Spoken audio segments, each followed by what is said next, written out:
Amis lecteurs, amis téléspectateurs, amis du Congo, nous ne le dirons jamais assez, 2016 c'est une année de tous les enjeux et de tous les dangers. Et les enjeux sont tellement grands que tous les Congolais de par le monde s'élèvent progressivement. Et ce samedi 6 février 2016, nous venons d'assister à une conférence donnée par le docteur Kibutu. Le docteur Kibutu, on le connaît comme pasteur, mais aujourd'hui, on l'a découvert dans un autre costume et il a parlé comme un activiste de la société civile et il voudrait relever un peu notre diaspora. Il voudrait que la diaspora congolaise soit la plus entreprenante possible. Mais est-ce possible? Eh bien, on va suivre son discours qu'il a donné en ce jour et voir comment les gens ont réagi.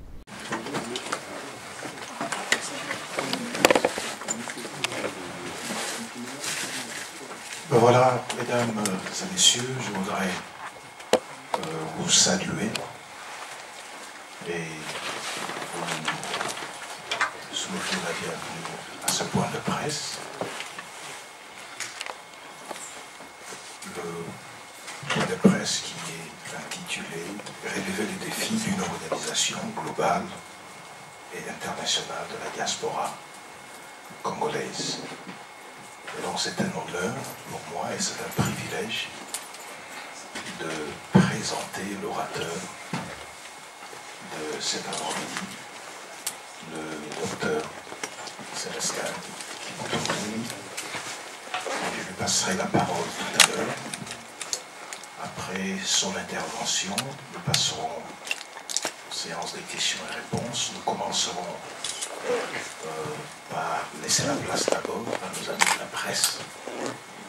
Et après que nos amis de la presse aient posé leurs questions, eh bien, nous donnerons la place à l'assistance pour les éventuelles questions et nous clôturerons. Merci. Je donne la parole au docteur Kibutu. Ce que je prends de me présenter devant vous pour vous dire le fardeau que je porte. Je suis venu dans ce pays, la Belgique, le 27 septembre 1984. Il y a donc environ 32 ans que je suis là. Je suis venu pour étudier. J'ai étudié pendant longtemps. Mais surtout, j'ai vécu. J'ai vécu avec une famille.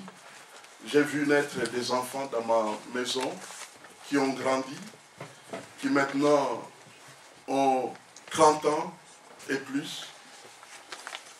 Je connais la diaspora congolaise parce que j'en fais partie.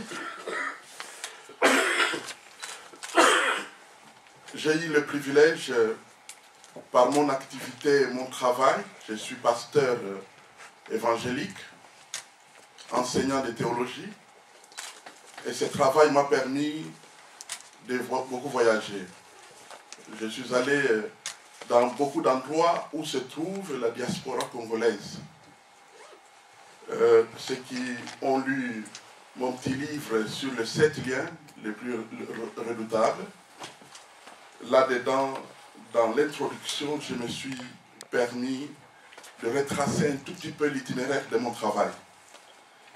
Et vous découvrirez que j'ai visité tous les continents. Je suis allé partout où se trouve la diaspora pour prêcher l'évangile, pour parler de la Bible. Mais ce qui m'amène aujourd'hui n'est pas principalement une question de religion, c'est une question de défi. J'étais préoccupé par le désir de voir notre diaspora être forte. Pourquoi? Parce qu'à l'époque de mes recherches, une partie de mes études était consacrée, compte tenu du fait que j'étudiais les missions, une partie donc de mes études était consacrée à l'étude des cultures, qu'on appelle communément l'anthropologie culturelle. Et donc, ces études m'ont amené, entre autres, à étudier la diaspora comme l'un des chapitres. Et j'avais fait à l'époque des travaux. des études que j'ai terminées depuis l'an 2000. Et donc, en étudiant les diasporas, qui sont nombreuses, la diaspora chinoise, turque, argentine, la diaspora principale qui est la diaspora juive, avec 12 millions d'habitants à cette époque où nous sommes, j'ai découvert que plusieurs diasporas étaient très bien organisées, très influentes, convaincantes, remplies d'influence et d'activités pour leur nation d'origine. Elles étaient, ces diasporas, capables d'influer sur les décisions qui se prennent dans les nations au sujet des autres nations. Mais aussi et surtout, ces diasporas se sont développées elles-mêmes. Récemment, quelqu'un me rendait témoignage que une des diasporas africaines connues, qu'on appelle la diaspora nigériane, ils ont des buildings, rien que pour leur activité en tant que diaspora. Ils ont influencé et développé leur nation. La Chine, si aujourd'hui elle devient la deuxième puissance mondiale de l'économie, c'est grâce à sa diaspora. L'Argentine a connu une évolution incroyable grâce à sa diaspora. Israël a été développé en 50 ans, alors qu'il faut un siècle pour développer un pays, grâce à sa diaspora. Je me suis posé la question, que fait la diaspora congolaise? Estimée aujourd'hui dans certains milieux à 6, 7, certains disent même 8 millions. Que fait la diaspora congolaise? Ne pouvons-nous pas faire mieux que nous n'avons pas et que nous n'avons fait jusqu'à présent? Et c'est comme ça qu'une idée, une vision m'est venue. C'est de proposer à la communauté congolaise qui est devant moi aujourd'hui, grâce à vous qui êtes venus, grâce à vous qui nous suivez au travers des médias, vous proposez de venir ensemble. Vous proposez de nous organiser. Vous proposez de devenir une méga organisation globale, internationale, dans laquelle personne ne sera exclu. Tout le monde sera les bienvenus. Au fait, je voyais la diaspora congolaise un peu comme un puzzle. Un puzzle, c'est le jeu que nous achetons pour nos enfants, qui est composé de petits morceaux pour aider au développement de l'activité intellectuelle et la créativité de nos enfants. Ils doivent essayer de trouver chaque morceau à mettre à sa place, afin que, au bout de son travail, il y ait un portrait impressionnant. Eh bien, j'avais l'impression que la diaspora congolaise ressemblait à un puzzle aux morceaux éparpillés. Mais qu'il fallait prendre cette responsabilité de placer chaque morceau à sa place, chaque morceau, afin que tôt ou tard, on arrive à un portrait impressionnant, capable de se défendre, capable de faire quelque chose ensemble. Bien sûr que jusqu'à présent, on n'a pas réussi ce que nous devions faire. On n'a pas réussi.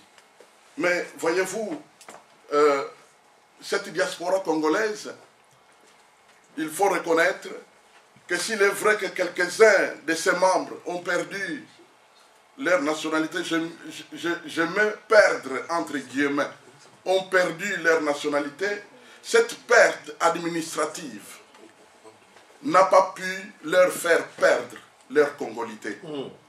Quand on approche cette diaspora, on découvre qu'elle est une, qu'elle existe par son langage, sa langue, principalement la langue lingala, swahili et d'autres, ses danses, ses joies, ses fêtes, son accoutrement. On découvre que le Congo reste congolais. Comme on nous a injurié quelque part Congoman, eh bien, le Congoman existe et il est là. Tout ce qu'il lui faut, c'est de lui donner un cadre global.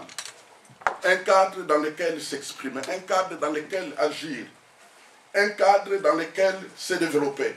C'est cela ce que je crois être la responsabilité de tous ceux qui veulent relever les défis d'une organisation de la diaspora congolaise. Alors, que devons-nous faire en pratique? Premièrement, il est question de rassembler les Congolais partout où ils se trouvent, dans les pays où ils se trouvent. Ceux qui voudront venir ensemble et parmi eux choisir des comités. Qu'il y ait des comités qui soient prêts à militer pour la cause de la diaspora, pays après pays, pays après pays, afin qu'il y ait des hommes et des femmes qui puissent parler au nom des autres, qui puissent réfléchir, qui puissent préparer nos rencontres, préparer nos activités, préparer tout ce que nous pourrons faire. Et deuxièmement, je soumettrai à l'approbation de ces différents comités qui seront constitués. Dans mon timing, j'ai proposé que pour le 31 mai, nous puissions avoir un minimum de 12 comités. Cela veut dire des Congolais représentant au moins une douzaine de pays. 6 pour l'Union européenne, au moins, 2 pour l'Afrique, 2 pour l'Amérique du Nord, et ainsi de suite. Et on pourra voir ce qu'on peut faire. Je pourrais soumettre donc à ces comités un texte, un premier texte pour la gestion de l'organisation. Et ils pourront réfléchir, faire des propositions, apporter des corrections, débattre, et à l'issue de toutes ces réflexions, avoir une police de gestion de cette méga organisation de la diaspora congolaise. Et alors, lorsque on aura fini ce travail, entre autres, il sera décidé qu'on puisse procéder à des cotisations. Un jour, j'ai eu un entretien avec un juif et il m'a surpris.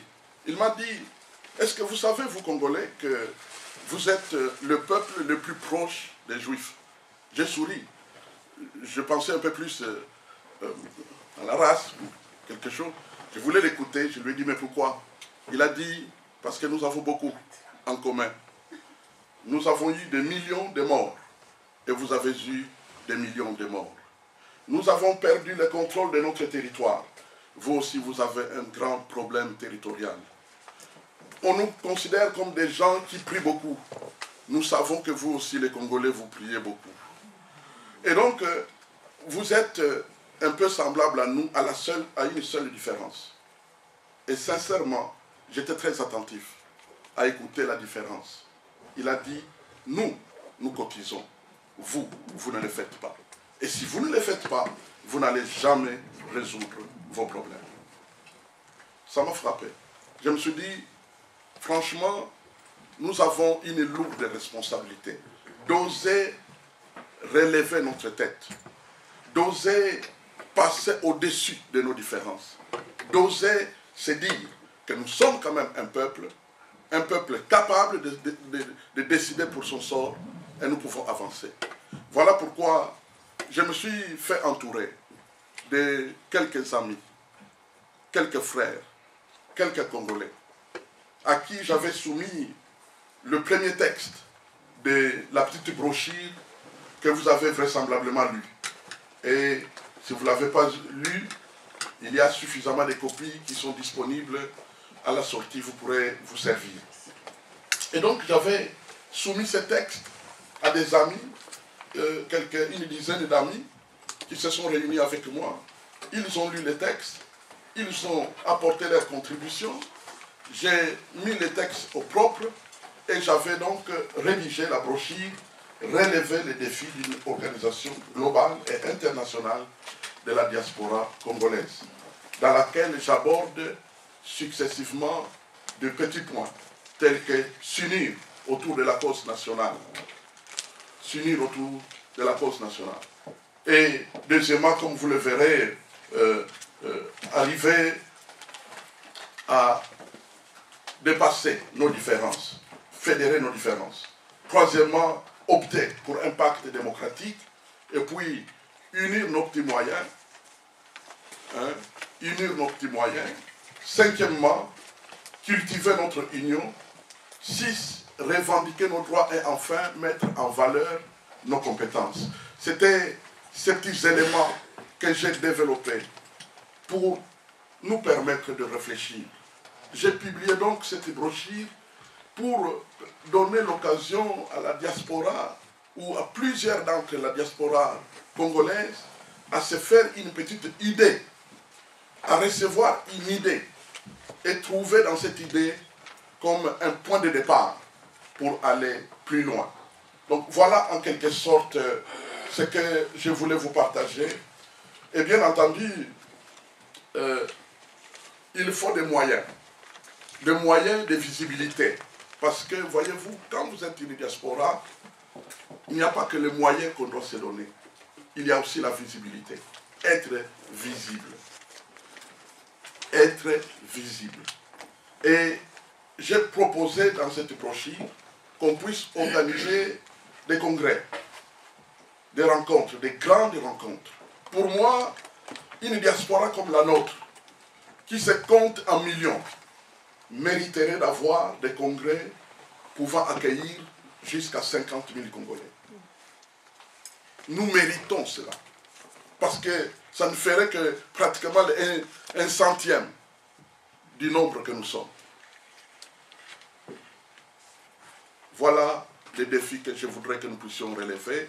Il y a beaucoup de choses que je pouvais bien dire, mais comme c'est une conférence de presse, je ne veux pas être plus bavard.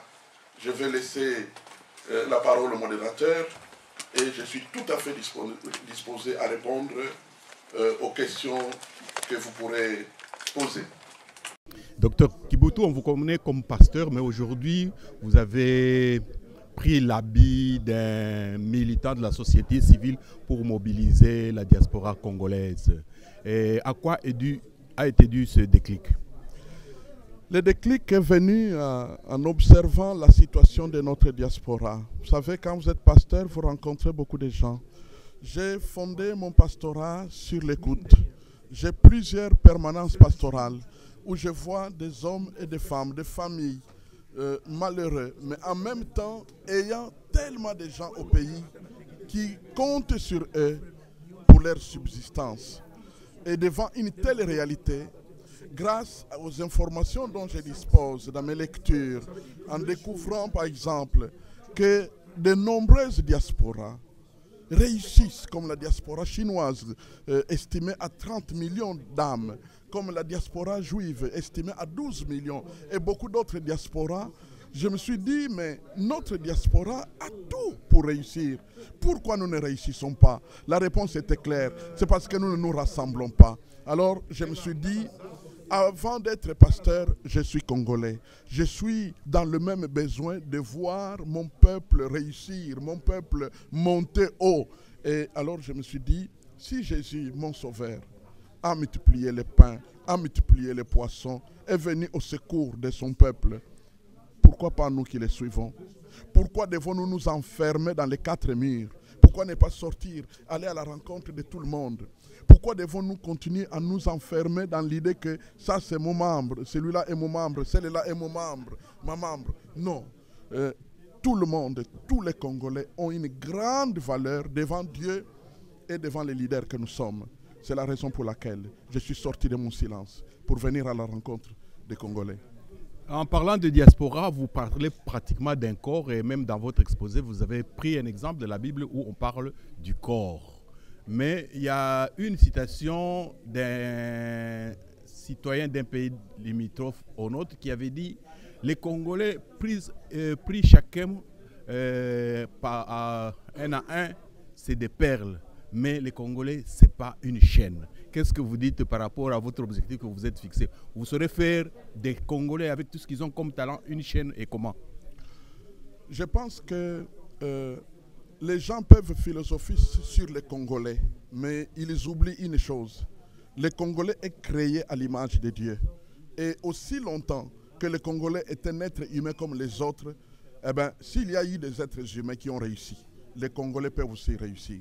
S'il y a eu des êtres humains qui sont venus ensemble pour constituer une chaîne, eh bien, les Congolais peuvent aussi constituer une chaîne. Je crois dans les Congolais. C'est pourquoi, de tout mon cœur, je me lance à la conquête de ce cœur du Congolais.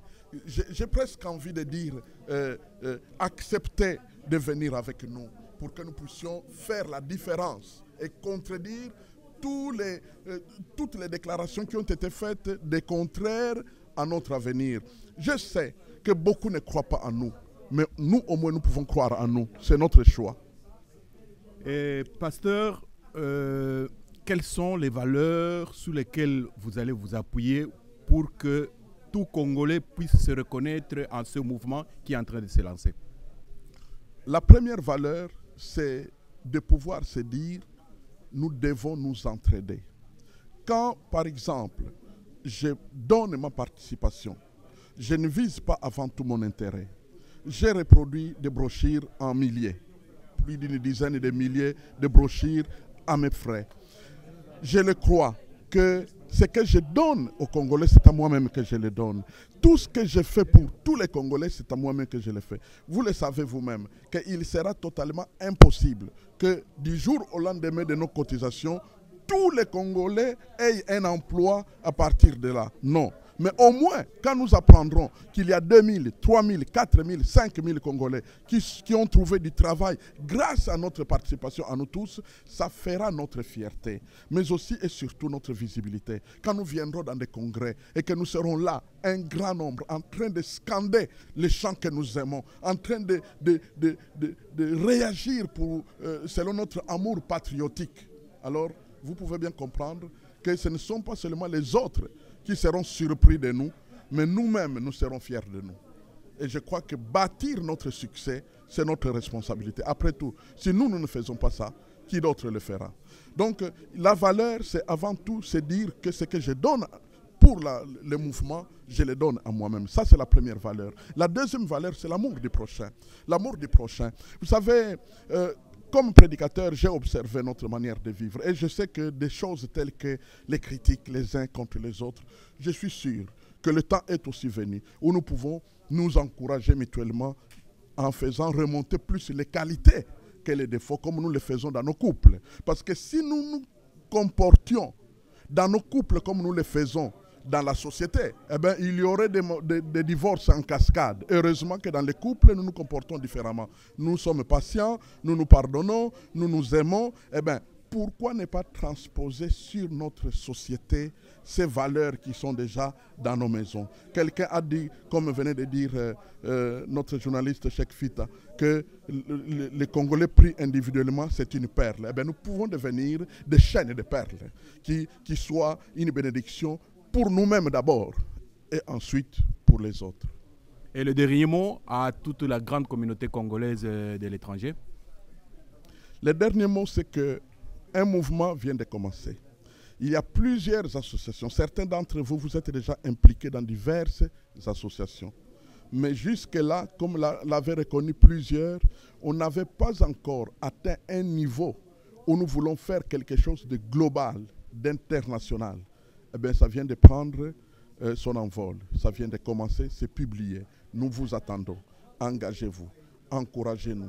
Venez avec nous. C'est notre affaire. Ezali Likamboya, Beto na Beto, Biso Nyonso. Donc vraiment que nous puissions nous impliquer sans clivage, sans explication, sans contre-cœur, sans imagination, sans se faire « Ah, certainement, ils ont une idée derrière la tête. » Il n'y a qu'une seule idée derrière nos têtes, c'est que diaspora nabiso et réussir, ndenge diaspora aba chinois et réussir, ndenge diaspora aba juif et réussir, ndenge diaspora aba turc, si mikolo to comme kozaba avion koleka par la Turquie, ce sont leurs diaspora, c'est leur diaspora qui a rendu ce pays riche. Nous pouvons aussi réussir.